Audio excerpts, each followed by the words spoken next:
Praise the lord. హల్లెలూయా. మన ప్రభువును రక్షకుడైన యేసుక్రీస్తు నామమున మీ అందరికీ వందనాలు. అందరూ బాగున్నారా? అక్క బాగున్నారా? తమ్ముడు, అన్న బాగున్నారా? చెల్లి బాగున్నారా? చాలా కాలమైంది. ఇది కేవలం దేవుని సంకల్పం తప్ప మరొకటి లేదు. ఆయన ఇచ్చినటువంటి సమయాన్ని ఆయన కొరకు కొంత కేటాయించుదాం. మనం మంచిది. మత్తయి సువార్త 14లో ఉన్నటువంటి ఒక సందర్భం ఎదుటికి తీసుకొస్తానండి. రాజైన హేరోదు బర్త్డే.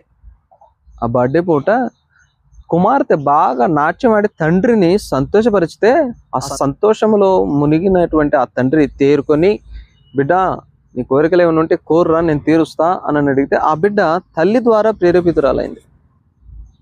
హేరోదియ రాణి వల్ల ప్రేరేపితురాలయ్యి, డాడీ నాకు బాప్తిసం ఇచ్చి యోహాను తల కావాలి డాడీ అని అడిగింది అనమాట.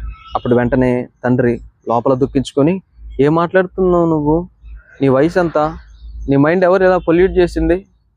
ఎవరు నీకెవరిని నేర్పేది? నీ మాటలు ఏంది అని లెదర్ బెల్ట్ తీసుకుని తల్లిని బిడ్డని కొట్టలా. ఏ రోజు కొట్టాడా? లేదు కదా. ఏం చేశాడు? లోపల దుఃఖించుకున్నాడంట. బంటి రోజులకు మాత్రం చెప్పాడంట తల నరుకు రండి అని. ఇంకా నువ్వు లోపల దుఃఖించుకునేది ఎవరికి ఉపయోగం? ఎవరికి లేదు కదా.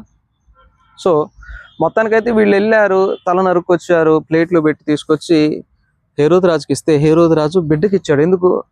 ఆ బిడ్డ కళ్ళల్లో ఆనందం చూడడానికి. ఆ బిడ్డ తీసుకెళ్ళి తల్లికి ఇచ్చింది. ఎందుకు? తల్లి కళ్ళల్లో ఆనందం చూడడానికి. తల్లి కదా ప్రేరేపించింది, తల్లికి ఇచ్చింది. బాప్తిస్మ ఇచ్చి యోహాను శిష్యులు ఆయన దేహాన్ని తీసుకెళ్ళి పాతి పెట్టారు. యేసుక్రీస్తు ప్రభుల వారికి చెప్తారు విషయం, ఇది ఇలా జరిగింది అని చెప్తే 13వ వచనంలో ప్రభువు ఏం మాట్లాడరు అది విని, ఆయన వెంటనే అది విని ఏం చేశారు? ధోని ఎక్కి ఏకాంతంగా అరణ్య ప్రదేశానికి వెళ్ళిపోయారు. ఎందుకు వెళ్ళిపోయారు?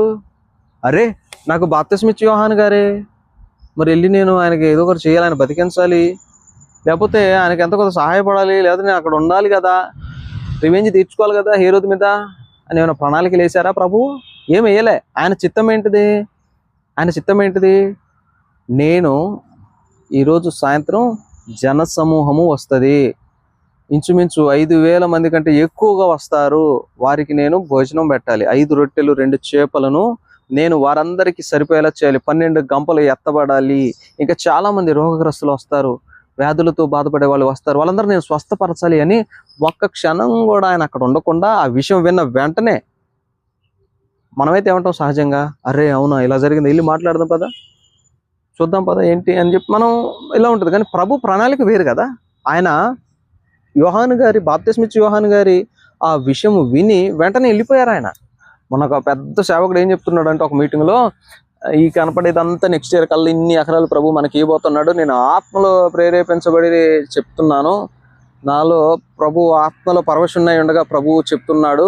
ఒకటి ఆలోచించండి మీరు. అంటే మత్తయి సువార్త 14వ అధ్యాయంలోని యేసుక్రీస్తు ప్రభుల వారు ఆయనకు బాప్తిసం ఇచ్చిన యోహాను దగ్గరికే పోలేదే. దేనికి? ఇంకా చేయాల్సిన స్వార్థ చాలా ఉన్నది, నేను చేయాల్సిన అద్భుత ఆశ్చర్యకార్యాలు చాలా ఉన్నాయి అని వేగిరపడి వెళ్ళినటువంటి ఆ యేసుక్రీస్తు ప్రభుల వారు, ఆ పరిశుద్ధాత్ముడు ఈయనకొచ్చి, నువ్వు ఇవన్నీ కొనుక్కో, ఇవన్నీ నువ్వు మంచిగా ఉంచుకో, ఇన్ని ఎకరాలు నువ్వు కొనుక్కో, ఇగో ఆయన ఆ బట్టలు వేసుకొని ఉంటాడు, నువ్వు వెళ్ళి కలు, వాళ్ళని కలిస్తే నీకు ఎంత ఇస్తారు, వీళ్ళని కలిస్తే నీ అకౌంట్లు ఇన్ని పడతాయి అని పరిశుద్ధాత్ముడు చెప్తాడా? అంటే నీ భౌతికమైనటువంటి మెటీరియల్ బ్లెస్సింగ్స్ చెప్తాడా పరిశుద్ధాత్ముడు? చెప్పు. పరిశుద్ధాత్ముడు ఉన్నది ఎందుకేనా? నీకు యాడ భౌతికంగా బెనిఫిట్లు జరుగుతాయో అవన్నీ చెప్తాడు వచ్చి. అందుకే ఆ పూట యోహాను గారి దగ్గరికి పోలేదా క్రీస్తు? అక్కడికి పోని వ్యక్తి నీ దగ్గరకు వచ్చి ఇప్పుడు ఇవన్నీ చెప్తే నీ ముందు కూర్చున్న 1,00,000 మంది జనం చప్పట్లో. ఏం మత్తయి సువార్త 14 చదవలేదా? వాళ్ళకి వినిపించలేదా? ఎప్పుడు నువ్వు నీ బౌండరీస్లో నువ్వు ఉండి దీనిని సేవ అని నువ్వు అనుకుంటున్నావు. నీ బౌండరీస్లో నువ్వు ఉండి సేవ అనుకుంటున్నావు. పల్లెటూరులోకి వచ్చి చూడు, ఎంతమంది సేవకులు తినడానికి లేక కూడా దేవుని పరిచర్యలలోని ఎంత నలిగిపోతున్నారో చూడు, కనపడిద్ది వచ్చి. అంతేగాని ఆ 4 గోడల మధ్యలో ఉండి ఇక మీది మీరే చేసుకుంటూ ఉండి మళ్ళీ అందులో పరిశుద్ధాత్ముని ఏదో అలాగా తీసుకొచ్చి పెడితే ఏదో మనం గొప్ప సేవ చేస్తున్నాం అని అనుకోవాలి మనం. ఇక్కడ ఇదా సేవ? దీనుల దగ్గరికి వెళ్ళమన్నాడు, బీదలను కటాక్షించమన్నాడు కదా. ఏమంటే నీకంటే చాలా చిన్న సేవకులు అండి చాలా మంది ఉన్నారండి. ఇంకా మా సంఘాలు లేవు, వారికి చర్చిలు లేవు, భౌతికంగా చర్చిలు, చిన్న చర్చిలు కూడా లేవు వారికి. ఏమంటే తినడానికి ఉండవండి. అలాంటి వాళ్ళు నీకు కనపడరా? మీ ఇష్టాలు వచ్చింది మీరు చేసుకొని ఆయన వాడడం ఎందుకు అక్కడ? అంటే ఇక పరిశుద్ధాత్మ దేవుడికి మీకు భౌతికమైన మెటీరియల్ చేయడానికి వస్తాడు తప్ప ఆయనకి బాప్తిస్మ ఇచ్చిన యోహాన్ దగ్గర పోవడానికి రాడు. ఇదనమాట ఇది పరిశుద్ధాత్మ. అంటే ఆ పరిశుద్ధాత్ముడు వేరా అంటే నీకు ఆ రోజు చెప్పిన పరిశుద్ధాత్మను వేరైతే మేము అనుభవించే పరిశుద్ధాత్మను వేరు మరి. కాబట్టి భక్తులు చేసేవారు జాగ్రత్తగా కొంచెం బైబిల్ చదివి పట్టించి చూడండి. పరిశుద్ధాత్ముడు ఎప్పుడు దీనుల దగ్గరికి వెళ్ళి నీతో ఎవరైతే దీనులు ఉంటారో వారికి సహాయకరంగా ఉండాలి, దీన సేవకులు ఉంటారో వారికి సహాయకరంగా ఉండాలి. అది పరిశుద్ధాత్ముని విధానం, అట్లుంటుంది. అది పరిశుద్ధాత్ముడు చేసే విధానం. అంతేగాని అయిగోనుకో ఓపెన్ టాప్ చర్చిలు కట్టు నువ్వు ఇదంతా మొత్తం నీకే తెల్లబట్టలు వేసుకుని ఒక ఆయన దిగుతాడు ఇవన్నీ చెప్పడా ఆయన ఏదైనా చెబితే అది నీకు భౌతికమైన బ్లెస్సింగ్స్ ఇచ్చే అసలే ఉండవు.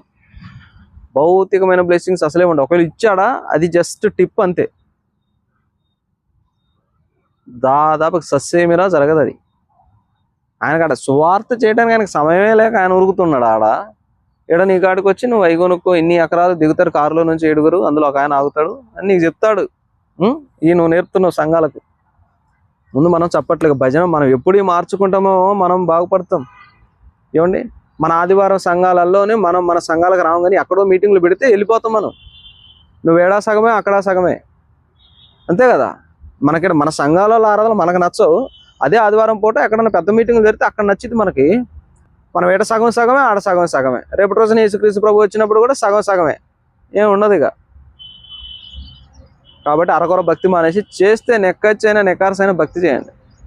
ఏమంటే కొండగొర్రెలాగా ఏది పెడితే అది వినిపోయి వెళ్ళిపోయి ఇట్లాంటి భక్తులు చేయమాకండి. ఆల్రెడీ కడుపు నిండి నోడికి పెట్టడం మనకు అలవాటు కదా. ముందు నుంచి కడుపు నిండి నోడికి పెడతాం మనం, ఆకలి వాడికి పెట్టాం మనం. ఏదో తెల్ల బట్టలు పైనుంచి కిందికి దిగేసుకుని వచ్చేస్తే ఆయన పరలోకం నుంచి ఊడిపడ్డాయన.